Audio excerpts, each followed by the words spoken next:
Teman-teman, yang mana yang lebih penting dan yang perlu kita miliki duluan? Financial literacy atau kemampuan mengelola keuangan versus financial abundance atau memiliki uang banyaknya itu. Yang mana duluan teman-teman? Nah, coba kalau masih ada keraguan di dalam memilih jawabannya, teman-teman harus nonton video ini. Sehingga nih teman-teman, ketika kita memiliki uang banyak, teman-teman tahu apa yang harus dilakukan. Oke?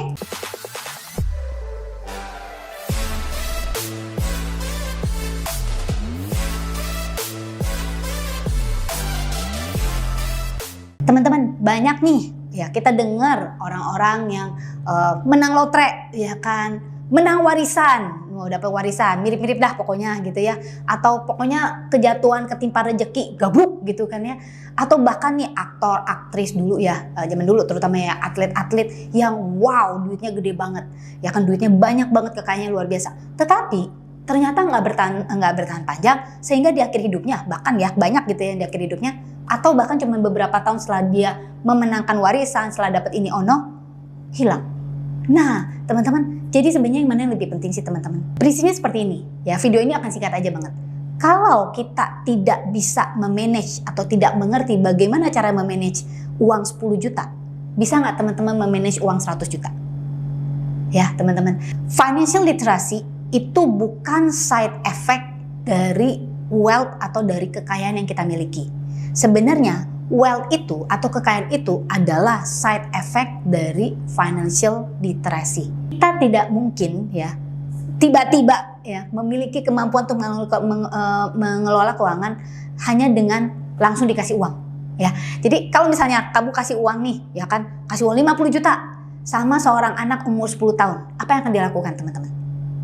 Dia nggak ngerti tentang keuangan, yang mungkin belum diajarin, yang ada dia hambur-hamburin, betul ya teman-teman ya, ngajak teman-temannya keluar, ngajak makan, ngajak ini, ngajak itu gitu ya, belanja barang, belanja ini, belanja itu, sehingga 50 jutanya seminggu juga udah bisa habis teman-teman ya, 50 juta zaman sekarang mah cepat banget. Nah, so penting sekali buat kita ya teman-teman untuk bisa dipercaya memegang duit kecil, mengelola duit kecil ya, berapapun gaji teman-teman, berapapun penghasilan kita, berapapun tabungan kita, tapi perlakukan diri kita sebagai seseorang yang memiliki uang besar ya. Jadi kalau misalnya teman-teman nih sekarang ini melihat uang tabungan teman-teman atau gaji teman-teman, coba ditambah nolnya 2 gitu ya teman ya. Jadi seolah-olah teman-teman punya sebanyak itu ya. Kalau gajinya misalnya 5 juta, coba anggap kamu punya gaji 500 juta. Sehingga kamu belajar berhati-hati mengelola uang tersebut. Perlakukan, lihat diri kita sebagai seseorang yang memiliki banyak uang ya, dan kita harus teliti dan hati-hati untuk mengelolanya. Ya, sehingga kenapa teman-teman? Karena memang prinsipnya seperti itu. Ketika kita tahu bagaimana mengelola keuangan dalam lingkup kecil, ya berapapun itu teman-teman, mulai dari mau 5 juta, 10 juta, 50 juta teman-teman ya, 100 juta ya. Zaman sekarang mungkin 100 juta nggak terlalu besar ya teman-teman ya. Itu ketika kita tahu cara mengelolanya, tahu cara budgetingnya ya, tahu cara mengelola keuangan, tahu cara nyimpan, tahu cara menginvestasikan, maka teman-teman, ketika kita diberi oleh Tuhan kesempatan untuk punya uang besar, dikali 100 dari uang ini teman-teman, kita juga akan tahu bagaimana mengelolanya. Walaupun permainan sedikit beda ya teman-teman, artinya kita punya kesempatan untuk misalnya investasi di bagian-bagian yang lebih besar. Tetapi kita tahu prinsipnya, dan ketika kita sudah mendisiplinkan diri kita untuk mengelola dengan baik, maka uang banyak yang dipercayakan Tuhan sama kita, itu juga kita akan mampu mengelolanya dengan baik ya. Kalau bisa sampai 7 turunan ya teman-teman ya. 2 turunannya udah bagus, bener gak teman-teman? Jadi kalau gitu teman-teman, yang mana yang sekarang lebih penting? Memiliki uang yang banyaknya dulu atau financial literasinya dulu? Jawab ya teman-teman di komen di bawah ini. Kalau jawabannya salah, kalau sampai sekarang ini berarti harus lihat lagi.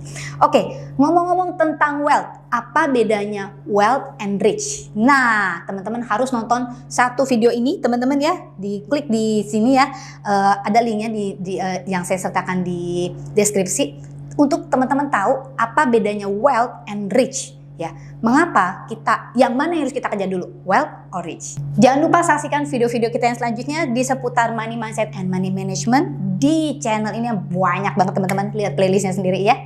Saya dengan Clara Angelin, thank you for watching this video. Don't forget to live extraordinary and live your life to the fullest.